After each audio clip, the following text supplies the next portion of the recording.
Welcome friends. Jai Bharat, Jai Hindustan. Friends, today we are going to start Lodi dynasty, the fifth and final dynasty of the Delhi Sultanate. And under this topic, today we are going to discuss about its founder Bahlol Lodi. आज हम लोदी वंश के संस्थापक बहलोल लोदी पे चर्चा करेंगे। ठीक है, हालांकि लोदी वंश में तीन शासक हैं, बहलोल लोदी, सिकंदर लोदी और इब्राहिम लोदी। इन दोनों शासकों के बारे में हम नेक्स्ट वीडियो में चर्चा करेंगे और दो वीडियो में हम पूरे टॉपिक को खत्म करेंगे, यानी लोदी वंश को।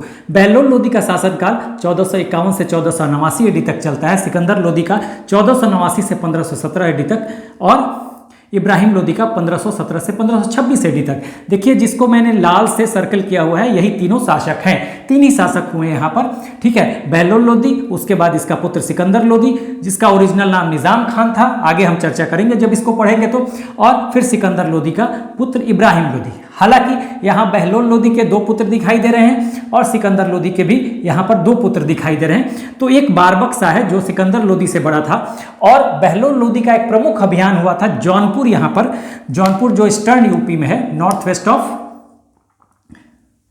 आपको Banaras, north west of Banaras, Gomti नदी के किनारे। अभी इसकी चर्चा हम करेंगे। तो सरकी शासक यहाँ पे थे, सरकी किंगडम, इसके खिलाफ प्रमुख अभियान था बहलोल लोदी का। तो बहलोल लोदी की उसमें जीत होती है और फिर जौनपुर को मिला लिया जाता है दिल्ली सल्तनत में। और ये क्या करता है, बहलोल लोदी की बारबक शाह को जौनपुर का गवर्नर बना देगा और सिकंदर लोदी को अपना उत्तराधिकारी बनाएगा। ठीक है, तो सिकंदर लोदी शासक बनता है। हालांकि ये बारबक शाह से छोटा है, लेकिन बाद में सिकंदर लोदी इसको हटा देता है। उसी तरह से सिकंदर लोदी की मृत्यु के बाद बंटवारा होता है साम्राज्य का, और जलाल खान को फिर जौनपुर दिया जाता है और इब्राहिम लोदी को दिल्ली और आगरा दिया जाता है। लेकिन यहाँ भी इब्राहिम लोदी, मतलब सुल्तान इब्राहिम लोदी बनता है, लेकिन यहाँ भी इब्राहिम लोदी जलाल खान को हटा देगा। आगे हम चर्चा करेंगे।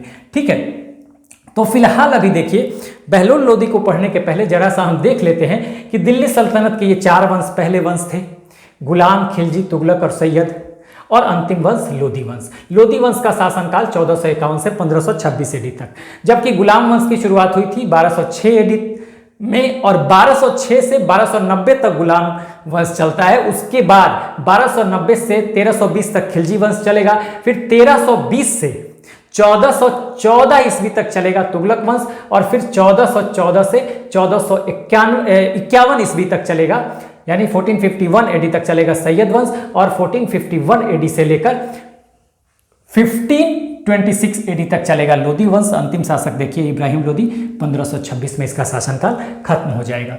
ठीक है, यहाँ एक इंपॉर्टेंट बात यह है कि यहाँ समझने वाली बात यह है, जहां से सवाल बनेगा एग्जाम में, कि देखिए ये जो पहले चार वंश हैं, इनका शासनकाल 1206 से 1451 एडी तक है। ठीक है, और ये बेसिकली इनका ये तुर्किश ओरिजिन के थे। ठीक है, लेकिन लोदी जो हैं ये अफगान ओरिजिन के हैं, अफगानिस्तान से बिलोंग करते हैं। भारत, पाकिस्तान, अफगानिस्तान, तो इसी अफगानिस्तान से ये बिलोंग करते हैं। तो अगर आपसे पूछा जाए, सवाल पूछा भी गया है कई बार कि दिल्ली सल्तनत का वो प्रथम वंश जो तुर्किश ओरिजिन से बिलोंग नहीं करता था, जिसका ओरिजिन तुर्किश नहीं था, ठीक है, तो लोदी, या जिनका जो ओरिजिन था वो अफगानिस्तान से था, वो अफगानिस्तान से बिलोंग करते थे, तो वो प्रथम वंश कौन सा है, तो लोदी वंश। ठीक है, प्रथम वंश लोदी वंश है और अंतिम वंश है ये दिल्ली सल्तनत का। तो ये ध्यान रखिएगा, मोस्ट इंपॉर्टेंट, ये तुर्क हैं, ये अफगान हैं, यही से सवाल आपका बनेगा और सवाल आया है कई बार। ठीक है, सवाल देखिए ऐसे भी पूछा जा सकता है कि आपको टाइम पीरियड भी दे सकता है, खासकर स्टेट सर्विसेज में सवाल ऐसे भी बन सकता है। 1206 से वो टाइम पीरियड बताइए, हाँ, जिसके बीच का जो सल्तनत पीरियड है और उनके बीच जो वंश शासन में रहे, उनका मूल जो था वो, या उनका ओरिजिन जो था वो तुर्किश था। ठीक है, तो आपको ये टाइम पीरियड याद रखना होगा, 1206 से 1451 एडी। इसमें कितने वंश हैं, चार वंश, गुलाम, खिलजी, तुगलक और सैयद। तो देखिए यहाँ से सवाल बना है कई बार, तो कई तरह से सवाल पूछा जा सकता है। ये चारों जो हैं इनका ओरिजिन तुर्की से, जबकि ये बिलोंग करते हैं अफगानिस्तान से। अब यहाँ से सवाल ये बना है कि लोदी जो थे ये अफगानिस्तान के किस शाखा से बिलोंग करते, किस कबीले से। बेसिकली इनकी एक शाखा थी साहू खेल शाखा, याद रखिएगा, बहुत इंपॉर्टेंट है। साहू खेल शाखा जो एक सब डिवीजन था किसका, गिजलई ट्राइब का, गिजलई कबीला का। यानी अच्छा, कई जगह किताब में सिर्फ गिजलई कबीला लिखा रहेगा, कई जगह किताब में सिर्फ साहू खेल शाखा लिखा रहेगा या साहू खेल ट्राइब लिखा रहेगा, ठीक है। लेकिन ध्यान रखिएगा कि ये जो साहू खेल शाखा है ये गिजलई ट्राइब का या गिजलई कबीलों का ही एक सब डिवीजन है। गिजलई कबीला अफगानिस्तान में होता था, उसी का एक सब डिवीजन है, उसी का की एक शाखा है। कौन सी, साहू खेल शाखा। तो दोनों को आपको याद रखना है, यहां से भी सवाल बनेगा। Most important. तो कई किताब में तो दोनों लिखा मिलेगा और कई किताब में साहू खेल लिख देगा या सिर्फ गिजलई लिख देगा, तो दोनों आप याद रखिए। अब देखिए यहां पर फाउंडर है 1451 AD में, ठीक है। रिप्लेस किसको किया, तो देखिए अलाउद्दीन आलम शाह को ही रिप्लेस करेगा। और अलाउद्दीन आलम शाह जो था सैयद वंश का अंतिम शासक था। हम जब सैयद वंश को पढ़ रहे थे वहां पे मैंने बताया था सैयद वंश में 4 शासक हुए। उसका फाउंडर था खिजर खान, उसके बाद दूसरा शासक मुबारक शाह हुआ, उसके बाद तीसरा शासक हुआ मोहम्मद शाह और चौथा शासक हुआ अलाउद्दीन आलम शाह। तो सैयद वंश का ये अंतिम शासक था अलाउद्दीन आलम शाह, इसी को रिप्लेस करेगा और स्थापना करेगा लोदी वंश का। कौन, बहलोल लोदी। और दिल्ली की सत्ता पर जैसे ही आएगा ये एक उपाधि लेगा बहलोल शाह गाजी की। एग्जाम में खाली गाजी दे सकता है, तो ये ध्यान रखिएगा, यहां से सवाल बन सकता है, ठीक है। अब आगे हम देखेंगे पृष्ठभूमि को, हालांकि यहीं पे देख लीजिए इसके बारे में। इसने एक कॉइन भी चलाया था जिसे बहलोली कॉइन कहते थे या बहलोल कहते थे, सिल्वर का होता था, चांदी का। और इसका वैल्यू देखिए 1/4 टंका होता था। टंका उस समय चलता था सल्तनत पीरियड में, कॉइन होता था सिल्वर का, ठीक है ना, चांदी का ये कॉइन होता था। तो 1/4 टंके के बराबर बहलोली सिक्के का वैल्यू था। और ये कहा जाता है कि ये सिक्का अकबर के समय तक, ऐसा कहा जाता है, कहीं कहीं देता है कि अकबर के पहले तक, बस समझिए कि मुगल सल्तनत के समय ये सिक्का था, बहलोली सिक्का, ठीक है। तो ये बात आप समझ लीजिए। अब देखिए ये तो हमने जान लिया थोड़ा सा जो महत्वपूर्ण चीजें थी जो इसके बारे में जानना था। कुछ और चीजें थी कि आखिर बहलोल लोदी जो एक घोड़े का व्यापारी है वो शासक बनता कैसे है। इतना तो जान गए कि सैयद वंश के बाद लोदी वंश आता है और लोदी वंश के अंतिम शासक, अंतिम सुल्तान अलाउद्दीन आलम शाह को रिप्लेस करके ये शासक बनता है 1451 AD में। थोड़ा सा इसके पृष्ठभूमि को भी समझ लेते हैं जल्दी से। देखिए ये था क्या, ओरिजिनली ये घोड़े का व्यापारी था, ठीक है, और सैयद वंश के सुल्तान को घोड़े बेचता था, ठीक है, पहले ये। अब यहां पे समझिएगा, सैयद कहीं कहीं किताबों में आपको देता है कि खिजर खान जो सैयद वंश का फाउंडर था उसको भी ये घोड़े सप्लाई करता था। कहीं देता है कि मुबारक शाह और मोहम्मद शाह को भी ये घोड़े सप्लाई करता था। आप बस ध्यान रखिए कि सैयद वंश को ये घोड़े सप्लाई करता था क्योंकि युद्ध के लिए अच्छे नस्ल के घोड़ों की जरूरत होती थी। तो अच्छा संबंध इसका सैयद वंश में था, क्योंकि व्यापार चलता था इसका सैयद वंश से, ठीक है। आगे देखिए, तो मूलतः ये क्या था, घोड़े का व्यापारी था। ये आपको ध्यान रखना पड़ेगा, मोस्ट इंपॉर्टेंट, ठीक है। ये आ सकता है कि सुल्तान बनने के पहले 4 ऑप्शन में दे सकता है कि घोड़े का व्यापारी था, सरहिंद का गवर्नर था, तो सरहिंद का गवर्नर भी था, अभी मैं बताऊंगा। तो पहले तो ये घोड़े का व्यापारी था, ठीक है, समझ लीजिए। और घोड़े के व्यापारी से ये बनता है क्या, फाउंडर किसका, लोदी वंश का सुल्तान बनेगा, फाउंडर बनेगा ये।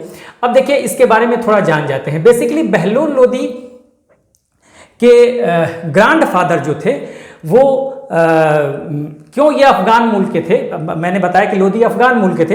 ये देखिए बेसिकली अफगानिस्तान से आए थे इसके ग्रैंडफादर और बस गए थे कहाँ पे, मुल्तान में, पाकिस्तान के मुल्तान में, आज का जो पाकिस्तान है ये मुल्तान में बस गया के और वहीं पे मुल्तान के गवर्नर के अंडर में ये सर्विस करने लगे, ठीक है। और उनके कई बेटे थे जिसमें से 2 प्रमुख बेटे थे। एक तो थे मलिक काला जो बहलोल लोदी के फादर थे, और इसके चाचा थे मलिक सुल्तान, ठीक है, मलिक सुल्तान। तो मलिक सुल्तान जो थे वो जिनको एक उपाधि दी गई थी इस्माइल खान की, उनको वो ये पहले सरहिंद के गवर्नर हुआ करते थे मलिक सुल्तान। इसके चाचा जो थे किसके, बहलोल लोदी के। बेसिकली क्या था कि कहा जाता है कि बहलोल लोदी का लालन पालन इसके चाचा मलिक सुल्तान ने ही की थी। ठीक है, मलिक सुल्तान शाह भी कहीं लिखा हुआ मिलेगा, तो इन्होंने की थी और बाद में अपनी बेटी से शादी भी किया था। तो बहलोल लोदी की 2 पत्नियां थी, एक पत्नी का नाम था शम्स खातून और दूसरी पत्नी अम्बा, जो कि एक गोल्ड स्मिथ सुनार की बेटी थी, हिंदू की बेटी थी, और उसी का बेटा ये सिकंदर लोदी होगा। ठीक है ना, तो ये ध्यान रखिएगा, आगे मैं बताऊंगा जब सिकंदर लोदी को पढ़ाऊंगा। तो इसके चाचा मलिक सुल्तान ने इसका लालन पालन किया और बाद में अपने बाद अपना उत्तराधिकारी इन्होंने बना दिया था किसे, बहलोल लोदी को। यानी कि बहलोल लोदी अपने चाचा के बाद सरहिंद का गवर्नर बनाया जाता है। और सरहिंद का है भाई पंजाब के क्षेत्र में, पंजाब का जो भारतीय पंजाब है, ध्यान रखिएगा, जो भारतीय पंजाब है वहाँ के क्षेत्र में सरहिंद पड़ेगा। हाँ, फतेह साहब डिस्ट्रिक्ट कहा जाता है, फतेह साहब जिला कहा जाता है आज का, तो वहीं सरहिंद का गवर्नर बनाया गया। ठीक है, अब सरहिंद का गवर्नर बन गया। अब देखिए इसका इंपॉर्टेंस कैसे बनेगा। मोहम्मद शाह जो तीसरा शासक है किसका, सैयद वंश का। ठीक है, मोहम्मद शाह के समय भी सरहिंद का गवर्नर है। ठीक है, इसके समय भी है। तो सैयद वंश का जो तीसरा शासक है मोहम्मद शाह। मैंने बताया सैयद वंश में 4 शासक, फाउंडर खिज्र खान, दूसरा शासक कौन था, तो मुबारक शाह, तीसरा शासक कौन था, मोहम्मद शाह। ठीक है, और चौथा शासक अलाउद्दीन आलम शाह, अंतिम शासक है जिसको रिप्लेस करेगा और फाउंड करेगा बहलोल लोदी डायनेस्टी को। ठीक है, तो यहां पर देखिए मोहम्मद शाह सैयद वंश का तीसरा शासक है। ठीक है, ये इसे पुत्र कहता है और खाना की उपाधि देता है। ध्यान रखिएगा, यहां से सवाल बनता है, किसने खाना की उपाधि दी बहलोल लोदी को, तो सैयद वंश के शासक मोहम्मद शाह ने, या सिर्फ मोहम्मद शाह कहा जाएगा। ठीक है, किसने उसे पुत्र कहा, तो मोहम्मद शाह ने। या ऐसे भी सवाल देता है कि किस वंश के शासक ने बहलोल लोदी को खाना की उपाधि दी, तो सैयद वंश के शासक ने। सुल्तान का नाम नहीं देगा। किस वंश के शासक ने बहलोल लोदी को पुत्र कहा, तो सैयद वंश के शासक ने। वो शासक का नाम क्या है, तो मोहम्मद शाह। ध्यान रखिएगा। ठीक है, ये मोस्ट इंपॉर्टेंट, यहां से सवाल बनेगा और सवाल आया भी है ये खाना पर। ठीक है, मोहम्मद शाह के समय। अब इसका रीजन क्या था, ठीक है, देखिएगा इसका रीजन मैं बता देता हूं कि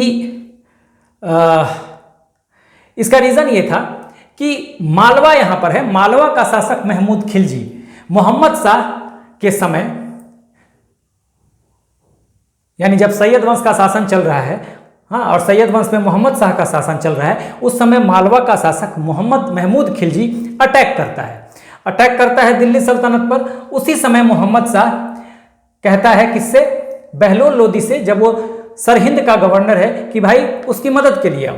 तो सहयोगी बनता है बहलोल लोदी मोहम्मद शाह का, और उसमें महमूद खिलजी को हरा दिया जाता है इसके सहयोग से। तो उसी से खुश होकर मोहम्मद शाह इसे पुत्र भी कहता है और खाना की उपाधि भी देता है। अब देखिए यहां से सवाल बनेगा कि सैयद वंश का वो कौन सा शासक था जिसने बहलोल लोदी से मालवा आक्रमण के समय सहयोग मांगा था, तो मोहम्मद शाह। ये तीसरा शासक था सैयद वंश का। ठीक है, और चूंकि मालवा का शासक अटैक करता है मोहम्मद शाह के शासनकाल के समय दिल्ली सल्तनत पे, ये मदद मांगता है बहलोल लोदी से, बहलोल लोदी आता है, हाँ, मोहम्मद शाह की मदद करता है, और मोहम्मद शाह इसके सहयोग से महमूद खिलजी को हरा देता है, और इसके बहलोल लोदी के इस सहयोग से ये मोहम्मद शाह इतना प्रसन्न होता है कि इसे पुत्र भी कहता है और खाना की उपाधि भी देता है। ध्यान रखिएगा, बहुत इंपॉर्टेंट पार्ट है। ठीक है, अब ये बात हो गई। उसके बाद क्या होता है कि जब सैयद वंश के तीसरे शासक का शासनकाल खत्म होता है मोहम्मद शाह, और अंतिम शासक आता है अलाउद्दीन आलम शाह। देखिए अंतिम सुल्तान है सैयद वंश का अलाउद्दीन आलम शाह, इसी को रिप्लेस करता है बहलोल लोदी। तो इसके समय क्या होता है कि ये अलाउद्दीन आलम शाह बहुत ही नाकारा था, मैंने पहले भी बताया। वैसे तो नाकारे सारे सुल्तान थे, इसके जो है सैयद वंश के बहुत ज़्यादा कॉम्पिटेंट नहीं थे। ठीक है, तो आप देखेंगे कि सबसे नकारा यही था और सबसे कॉम्पिटेंट सैयद वंश में खिजर खान ही था, मैं बता रहा हूं। तो अलाउद्दीन आलम शाह जो अंतिम शासक है ये बहुत ही नकारा था, हाँ, डरपोक था, ठीक है। हुआ क्या कि इसको अपने मिनिस्टर हमीद खान, इसका मिनिस्टर है, अंतिम सुल्तान जो सैयद वंश का है अलाउद्दीन आलम शाह, इसका मिनिस्टर है हमीद खान, ठीक है, ठीक है। इससे इसको लड़ाई हो जाती है, ठीक है, लड़ाई हो जाएगी, कुछ डिस्प्यूट हो जाएगा। तो ये क्या करेगा, डर के मारे बदायूं चला जाएगा 1447 में। हालांकि इस टाइमिंग में कहीं 1448 49 भी देता है, 1447 में टाइमिंग जरूरी नहीं है, टाइम जानना। बदायूं उत्तर प्रदेश में है, ठीक है। तो ये चला जाता है बदायूं और वही ये शहर उसको बहुत पसंद आ जाता है, वही रह जाता है। तो हमीद खान क्या करता है उस स्थिति में, सरहिंद का जब गवर्नर है उसी समय कौन, बहलोल लोदी, अभी मैंने बताया। अलाउद्दीन आलम शाह के समय भी सरहिंद का गवर्नर है, मोहम्मद शाह के समय भी, इसके पहले मुबारक शाह के समय में भी वो सरहिंद का गवर्नर बन जाता है। तो बहलोल लोदी क्या करता है कि बहलोल लोदी को इनवाइट करता है कौन, हमीद खान, अलाउद्दीन आलम शाह का मिनिस्टर, ठीक है, कि भाई आओ और दिल्ली को संभालो। तो ये आता है और कंट्रोल कर लेता है दिल्ली को।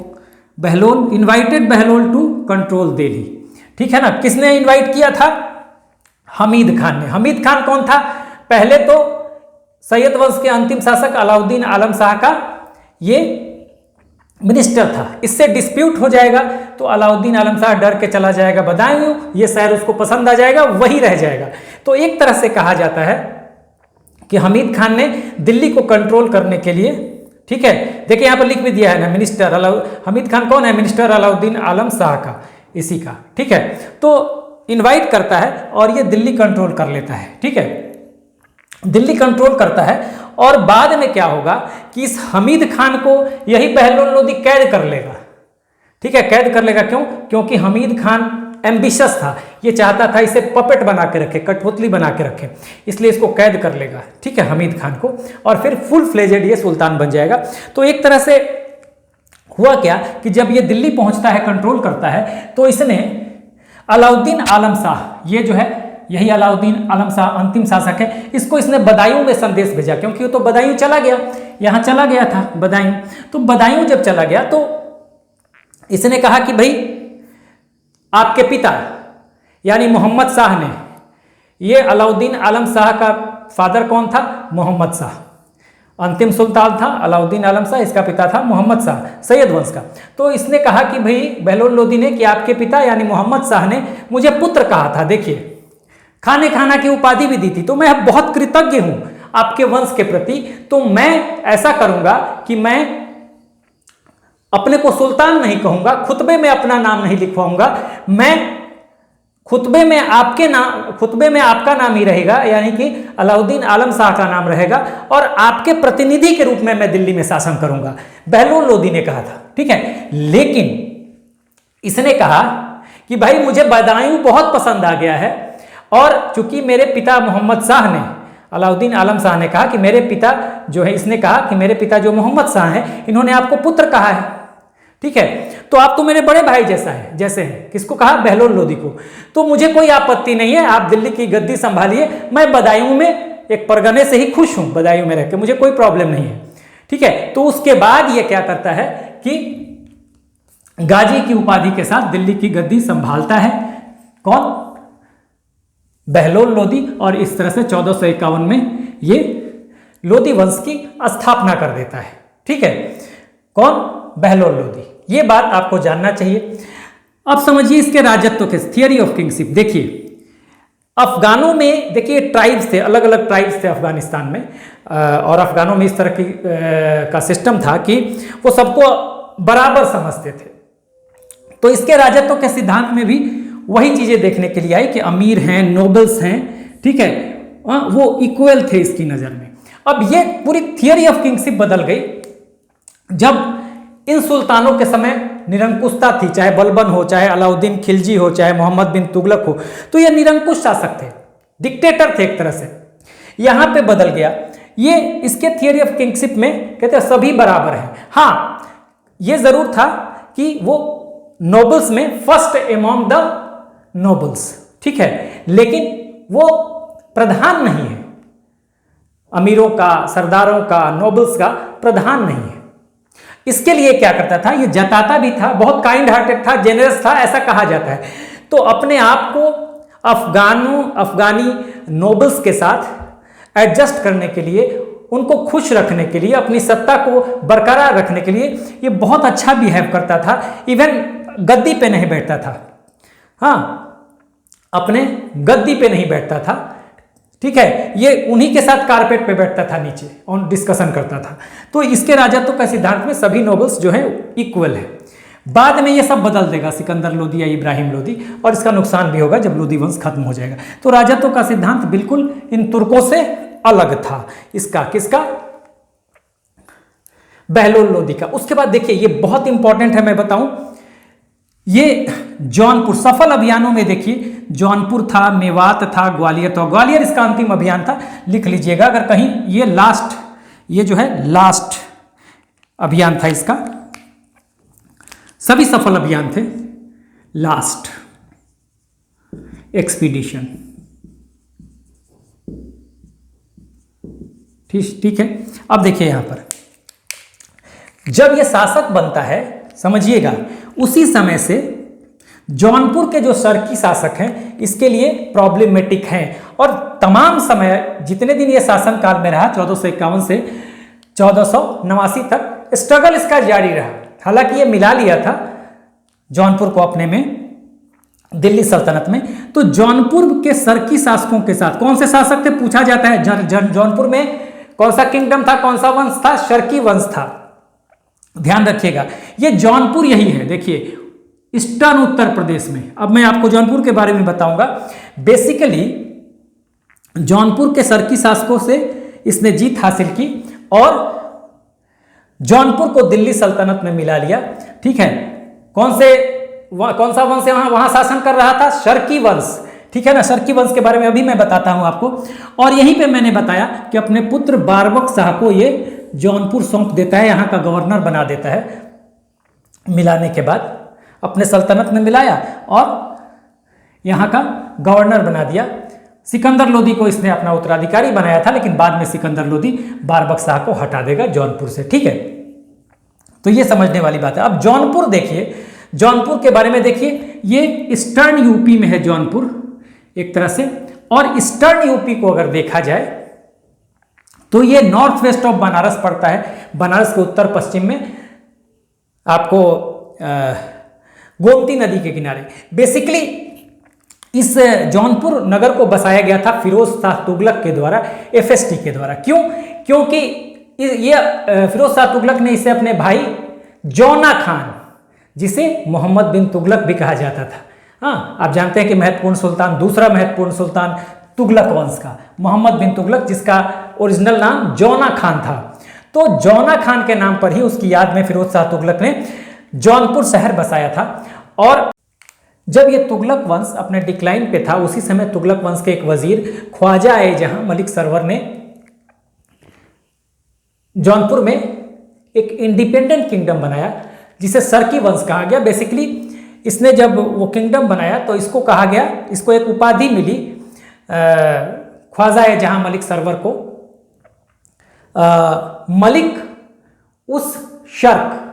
मलिक उस शर्क का मतलब होता है लॉर्ड ऑफ द ईस्ट, यानी कि पूर्व का स्वामी, ठीक है ना।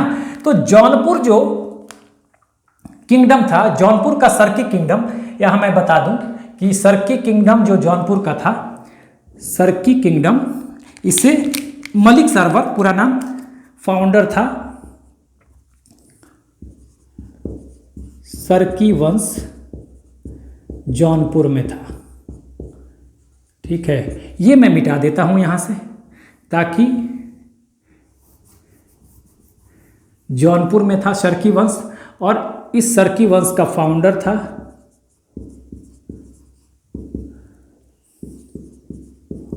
ख्वाजा ए जहां मलिक सरवर, मलिक सरवर यही था। फाउंडर ख्वाजा है। तो इसी ने जौनपुर में सरकी वंश की स्थापना की थी और बाद में कई शासक हैं। तो बहलोल लोदी के समय भी जौनपुर जो था एक प्रॉब्लमेटिक प्रिंसिपलिटी था और हमेशा के लिए ये प्रॉब्लम करता रहा, इसके लिए समस्या था जौनपुर। तो इसने जौनपुर जीतने के लिए एक स्ट्रेटेजी इसने अपनाया था। इसने क्या किया था कि रोह एक जगह है, अफगानिस्तान में रोह एक जगह है, तो रोह से बहुत सारे अफगानियों को ये दिल्ली बुलाता है, ठीक है, दिल्ली बुलाता है और कहता है कि भाई तुम लोग दिल्ली आओ, इससे तुम्हारी दरिद्रता दूर हो जाएगी और मेरा आधिपत्य भी हो जाएगा यहाँ पर। तो इसके कहने पे ही बहुत सारे अफगान आए थे, यहाँ तक कि एक अफगानी इतिहासकार हैं अब्बास खान शेरवानी, इन्होंने कहा कि इस फरमान के साथ ही जो अफगान थे रूह के अफगानिस्तान जो अफगान थे वो टिड्डियों की तरह भारत में आए। तो इस तरह से इसने पहले अफगानियों को, रोह से अफगानियों को बुलाया, ठीक है, और अपना पोजीशन अफगानियों के साथ यहाँ स्ट्रॉन्ग किया, ठीक है, और फिर इसने जौनपुर पे आक्रमण करके जौनपुर को जीता और उसे मिला लिया। तो जौनपुर सबसे सफल अभियानों में है और जौनपुर से सवाल बनता है, तो जौनपुर जो है ये मोस्ट इंपॉर्टेंट, ठीक है। मेवात भी इसने जीता था। तो मेवात का जो प्रदेश है ना, तो आज का गुरुग्राम का कुछ क्षेत्र पड़ेगा, राजस्थान का कुछ भरतपुर का क्षेत्र पड़ेगा, ठीक है, इस तरह का कुछ क्षेत्र जो है मेवात के क्षेत्र में आएगा। गुरुग्राम मतलब आज का गुड़गांव। और अंतिम अभियान के रूप में आप ग्वालियर को देखेंगे, ठीक है। तो ये 3 अभियानों को आप याद रखिए। ऐसे ये भी कहा जाता है कि आप कह सकते हैं कई जगह जौनपुर देगा, ग्वालियर देगा और अपर यूपी देगा। तो एक तरह से जो लोदी वंश जो था ना, तो लोदी वंश देखिए इतना ही था। लोदी वंश को अगर देखें तो ये पंजाब को लिए हुए लगभग इतना ही लोदी वंश था, यही इतना ही लोदी वंश था लगभग, तो बहुत छोटा था लोदी वंश। तो इस तरह से हमने बहलोल लोदी को खत्म कर दिया। जौनपुर के बारे में मैंने बता दिया, एक बार फिर समझ लीजिए जौनपुर के बारे में कि जौनपुर इसका प्रमुख अभियान था, जौनपुर को जीता इसने। यहाँ पे कौन सा वंश शासन कर रहा था देखिएगा, जौनपुर में सरकी वंश, ध्यान रखिएगा, हाँ जौनपुर में, हाँ, जिसको फाउंड किया था ख्वाजा ए जहां मलिक सरवर ने। ये एक वजीर हुआ करता था तुगलक वंश के समय, ठीक है। तुगलक वंश जब डिक्लाइन पे था उसी समय इसने सरकी वंश जौनपुर में फाउंड किया था। और जौनपुर जो नाम पड़ा है शहर का, हाँ, वो जौना खान जो तुगलक वंश का दूसरा सुल्तान था मोहम्मद बिन तुगलक, उसके नाम पे पड़ा है। और उसी की याद में उसके भाई कह रहे, भाई नहीं था, भतीजा था, ये कौन, कजन था, भाई था, कजन था, फिरोज शाह तुगलक। तो फिरोज शाह तुगलक जो है अपने कजन मोहम्मद बिन तुगलक की स्मृति में, याद में उसने जौनपुर शहर बसाया था, क्योंकि मोहम्मद बिन तुगलक का ओरिजिनल नाम था जौना खान, तो जौना खान के नाम पर जौनपुर। तो ये आप ध्यान रखिए। तो अब आइए जल्दी से देख लेते हैं, एक बार रिवाइज कर लेते हैं। देखिए दिल्ली सल्तनत के ये 5 वंश, गुलाम खिलजी, तुगलक, सैयदर, अंतिम वंश लोदी वंश, ये पहले 4 वंश जो थे इनका ओरिजिन तुर्किश है, जबकि ये अफगानी है। ये जो लोदी हैं ये अफगान के, इनका संबंध अफगानिस्तान के गिजलई कबीला से है और गिजलई कबीले में भी उसकी एक शाखा है, साहू खेल शाखा, उससे है, ध्यान रखिएगा, ठीक है। ये बहलोल लोदी जो है यही फाउंडर है 1451 में, हाँ, रिप्लेस करता है किसे, अलाउद्दीन आलम शाह को। अलाउद्दीन आलम शाह कौन है, सैयद वंश का अंतिम शासक है, उसी को रिप्लेस करके ये फाउंड करता है लोदी डायनेस्टी को। और जब ये दिल्ली की गद्दी पे बैठता है तो एक उपाधि लेता है बहलोल शाह गाजी की। इसने क्वाइन चलाया था, बहलोली क्वाइन, ये चांदी का होता था और इसका वैल्यू 1/4 टंका के बराबर होता था। और ये कहा जाता है कि ये अकबर के समय तक ये सिक्के चलते थे, ठीक है। उसके बाद देखिए लोदी वंश के में 3 शासक हुए, बहलोल लोदी, उसका बेटा सिकंदर लोदी और फिर उसका बेटा इब्राहिम लोदी, यहाँ मैंने मिटा दिया है, ठीक है, कोई बात नहीं उससे। और वो आगे हम पढ़ेंगे सिकंदर लोदी और इब्राहिम लोदी को। उसके अलावा देखिए बहलोल लोदी पहले घोड़े का व्यापारी होता है और सैयद वंश के सुल्तानों को ये घोड़े सप्लाई करता था। इसके चाचा मलिक सुल्तान थे, हाँ, जिनकी उपाधि इस्माइल खान भी थी और वो पहले सरहिंद के गवर्नर हुआ करते थे। बाद में उन्होंने इसे ही अपना उत्तराधिकारी बना दिया और इस तरह से ये सरहिंद का गवर्नर बनेगा। सरहिंद कहाँ पे है भाई? तो आज का जो भारतीय पंजाब है उसी में सरहिंद पड़ता है, फतेहगढ़ डिस्ट्रिक्ट है। हाँ, फतेहगढ़ या फतेह साहब कहा जाता है, उसी डिस्ट्रिक्ट में पड़ता है, ठीक है। और उसके बाद गवर्नर बनता है मोहम्मद शाह, जो तुगलक सैयद वंश का तीसरा शासक है। वो इसे पुत्र भी कहता है, खाने खाना की उपाधि भी देता है। क्यों कहता है भाई? क्योंकि ये सहयोगी बनता है मोहम्मद शाह का जब मालवा के शासक महमूद खिलजी का आक्रमण दिल्ली सल्तनत पर होता है। उस समय शासक मोहम्मद शाह ही है। ये सहयोग मांगता है बहलोल लोदी से, बहलोल लोदी आता है, महमूद खिलजी को हराया जाता है और फिर मोहम्मद शाह इसको पुत्र भी कहता है और खाना खाने की उपाधि देता है। बहुत इंपॉर्टेंट। उसके बाद अलाउद्दीन आलम शाह अंतिम सुल्तान है, ठीक है, सैयद वंश का, जो कि अपने को शिफ्ट कर लेता है कहाँ पे? बदायूं पे 1447 एडी में। कहाँ पे? बदायूं यहाँ उत्तर प्रदेश में है। तो ये चला जाएगा बदायूं। क्यों चला जाएगा? क्योंकि इसको अपने ही अलाउद्दीन आलम शाह जो है अंतिम शासक सैयद वंश का, इसको अपने ही मिनिस्टर से डिस्प्यूट हो जाता है और ये डर के मारे चला जाता है बदायूं, ठीक है, चला जाएगा। और वहां पर ये शहर उसको इतना पसंद आ जाएगा कि वहीं बस जाएगा। उसके बाद क्या करेगा? हमीद खान कहेगा अलाउद्दीन आलम शाह का जो मिनिस्टर था कि भाई आप आइए और दिल्ली को कंट्रोल कीजिए। ये यहाँ पर मैंने लिख दिया, invited Bahlol to control Delhi. तो ये बहलोल लोदी आएगा, दिल्ली को कंट्रोल करेगा। हालांकि बहलोल लोदी ये महसूस करता है कि जो हमीद खान है ये एम्बिशस है और कहीं ना कहीं ये बहलोल लोदी को ये अपना पपेट यानी कठपुतली बनाकर रखना चाहता है। इसलिए ये इस बात को महसूस करते हुए ये हमीद खान को रास्ते से हटाता है, इसे कैद में डालता है और दिल्ली की गद्दी को संभालता है। ये हम सारा डिस्कस कर चुके हैं अभी। हाँ, ये प्रमुख बातें थी। जहां तक इसके थियरी ऑफ किंगशिप की बात है, राजत्व के सिद्धांत की बात है, तो देखिए इसका राजत्व का सिद्धांत निरंकुशता पर आधारित नहीं था। इसके पहले जो भी प्रमुख शासक रहे, चाहे बलबन रहा, चाहे अलाउद्दीन खिलजी रहा, चाहे आप कहें मोहम्मद बिन तुगलक रहा, इनकी जो सत्ता थी निरंकुशता पर आधारित थी और ये अपने आप को कहते थे कि ये ईश्वर के प्रतिनिधि के रूप में काम कर रहे हैं और ये सबसे ऊपर है। इवन अमीरों से, नोबल्स से ये भी बहुत ऊपर है, ठीक है।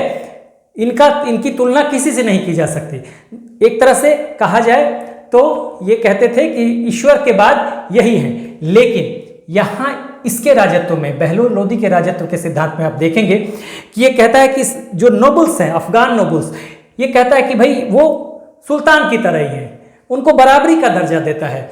वहां पे उनके साथ वो कारपेट पे बैठता है, ये कभी राजगद्दी पे नहीं बैठा, ये जेनरस होता है उनके साथ, ठीक है ना। तो यहाँ राजत्व का सिद्धांत इन सुल्तानों के, इन वंश के सुल्तानों से बिल्कुल अलग था। यहाँ के सुल्तान जो थे, जो तुर्किश सुल्तान थे, गुलाम वंश से लेकर सैयद वंश के जो सुल्तान रहेंगे, आप देखेंगे कि ये निरंकुश होंगे, लेकिन यहाँ ये बिल्कुल अलग होगा। ये सबको बराबर समझेगा, इक्वल समझेगा। ये बात भी मैंने बता दिया, ये ध्यान रखिएगा। राजत्व के सिद्धांत में बहुत डिफरेंस है बहलोल लोदी और इन सुल्तानों में जो इस वंश से संबंधित थे। और इसके बाद इस लोदी वंश में ही जो सुल्तान होंगे, चाहे सिकंदर लोदी हो, चाहे इसका बेटा इब्राहिम लोदी हो जो अंतिम सुल्तान होगा, उसने निरंकुशता दिखाई। नोबल्स के साथ उनका व्यवहार अच्छा नहीं रहा, उन्होंने नोबल्स को सप्रेस करने की कोशिश की। आगे हम देखेंगे। अगर इसके सफल अभियानों की बात करें तो मैंने बता दिया, जौनपुर इसके साथ हमेशा से प्रॉब्लमेटिक था, मुश्किल था, लेकिन इसके लिए इसने रोह से मुसलमान अफगानियों को बुलाया और अपनी स्थिति को मजबूत किया। हाँ, और फिर इसने जौनपुर को जीता और उसे दिल्ली सल्तनत में मिला लिया। वहाँ पे जौनपुर में अपने पुत्र बारबक शाह को अपॉइंट भी कर दिया गवर्नर के रूप में। मेवात अभियान भी इसका सफल रहा। अंतिम अभियान जो था ये ग्वालियर था।